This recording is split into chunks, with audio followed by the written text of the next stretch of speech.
ಅಮ್ಮ ನಾನು mic Tyson ಸೋಲಿಸ್ತೀನಿ. ಒಬ್ಬ ಬಾಕ್ಸರ್ ಬಸ್ಟರ್ ಡಗ್ಲಸ್ ತನ್ನ ತಾಯಿ ರೋಗಿ ಡೆತ್ ಬೆಡ್ ಮೇಲೆ ಮಲಗಿರ್ಬೇಕಾದ್ರೆ ಹಿಂಗ್ ಮಾತ್ ಕೊಟ್ಟಿರ್ತಾನೆ. ಮತ್ತೆ ಅವ್ರ ಅಮ್ಮ ಎಲ್ಲರಿಗೂ ಹೇಳ್ತಾಳೆ ನನ್ನ ಮಗ ಮೈಕ್ ಟೈಸನ್ ಸೋಲಿಸ್ತಾನೆ. ಜಗತ್ತೇ ಹೇಳುತ್ತೆ ಮೈಕ್ ಟೈಸನ್ ಸೋಲಿಸೋದು ಇಂಪಾಸಿಬಲ್ ಅಂತ, ಆದ್ರೆ ನನ್ ಮಗ ಸೋಲಿಸ್ತಾನೆ. ಬಸ್ಟರ್ ಡಗ್ಲಸ್ ನ ಕೇವಲ ಒಂದೇ ಕನಸಿರುತ್ತೆ, ಹೇಗಾದ್ರೂ ಮಾಡಿ ಅವರ ಅಮ್ಮ ಪೂರ್ತಿ ಫೈಟ್ ನೋಡಿದ್ರೆ ಸಾಕು ಅಂತ. ಆದ್ರೆ ಆ ಫೈಟ್ ನ 2 ದಿನ ಮುಂಚೆ ಬಸ್ಟರ್ ಡಗ್ಲಸ್ ತಾಯಿ ಸಾವಾಗುತ್ತೆ. ಆ ಫೈಟ್ ಅಲ್ಲಿ ಇವರು ಹೋಗ್ತಾರೆ ಮತ್ತೆ ಎಲ್ಲರಿಗೂ ಇದನ್ನ ಹೇಳ್ತಾರೆ, ನಾನು ಇವತ್ತು ಮೈಕ್ ಟೈಸನ್ ಸೋಲಿಸ್ತೀನಿ. ಆ ಕಾಲದಲ್ಲಿ ಮೈಕ್ ಟೈಸನ್ ಸೋಲಿಸೋದು ಇಂಪಾಸಿಬಲ್. ಜಗತ್ತೇ ನಗತ್ತೆ ಅವನ ಮೇಲೆ. ಎಲ್ಲ ಸರಿಯಾದ್ರೆ ಈ ರೀತಿ ಯಾವುದೇ ದಾರಿ ಇಲ್ಲ ನೀನು ಮೈಕ್ ಟೈಸನ್ ಸೋಲಿಸೋದಕ್ಕೆ. ಮತ್ತೆ ಆ ಫೈಟ್ ಅಲ್ಲಿ ಹೋಗಿ ಇದು ಅರ್ಥನೂ ಆಗುತ್ತೆ ಯಾಕೆ ಅಂತ.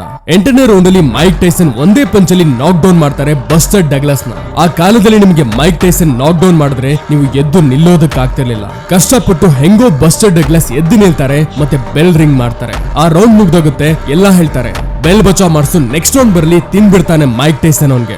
ನೆಕ್ಸ್ಟ್ ರೌಂಡ್ ಶುರುವಾಗುತ್ತೆ. ಮೈಕ್ ಟೈಸನ್ ಅವನ್ನ ತಿನ್ನೋ ದೃಷ್ಟಿಯಲ್ಲಿ ಹೊರಗೆ ಬರ್ತಾರೆ. ಬಸ್ಟರ್ ಡಗ್ಲಸ್ ಹೆಂಗೋ ಒಂದು ಪಂಚ್ ಹೊಡಿತಾರೆ. ಮತ್ತೆ 2ನೇದು 3ನೇದು 4ನೇದು 5ನೇದು and he knocks Mike Tyson down. ಈ ಇನ್ವಿನ್ಸಿಬಲ್ ಮೈಕ್ ಟೈಸನ್ ನ ಬಸ್ಟರ್ ಡಗ್ಲಸ್ ಸೋಲಿಸ್ತಾರೆ. ಮತ್ತೆ ಆ ಫೈಟ್ ನಂತರ ಬಸ್ಟರ್ ಡಗ್ಲಸ್ ನ ಹೇಗೆ ಯಾಕೆ ಅಂತ ಕೇಳಿದಾಗ ಆಗ ಅವ್ರು ಹೇಳ್ತಾರೆ, ನನ್ನ ತಾಯಿ ಜಗತ್ತಿಂದ ಹೋಗ್ಬೇಕಾದ್ರೆ ಮಾತ್ ಕೊಟ್ಟಿದ್ರು, ನಾನು ಅವ್ರಿಗೆ ದುಃಖ ಪಡಿಸೋದಕ್ಕೆ ಇಷ್ಟ ಪಡಲ್ಲ. ಅದಕ್ಕೆ ಇವತ್ತು ನಾನು ಸಾಯ್ತಿದ್ದೆ ಅಥವಾ ಗೆಲ್ತಿದ್ದೆ, ಅದಕ್ಕೆ ಗೆದ್ದೆ.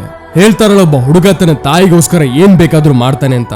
ಡೌಟೇ ಇಲ್ಲ, 100% ಸತ್ಯ. ತಾಯಿಗಿಂತ ದೊಡ್ಡ ಯೋಧ ಯಾರು ಇಲ್ಲ ಅನ್ನೋರು. ಈ ವಿಡಿಯೋನ ಶೇರ್ ಮಾಡಿ ಮತ್ತೆ ಕಮೆಂಟ್ಸ್ ಅಲ್ಲಿ 100% ಹಾಕಿ.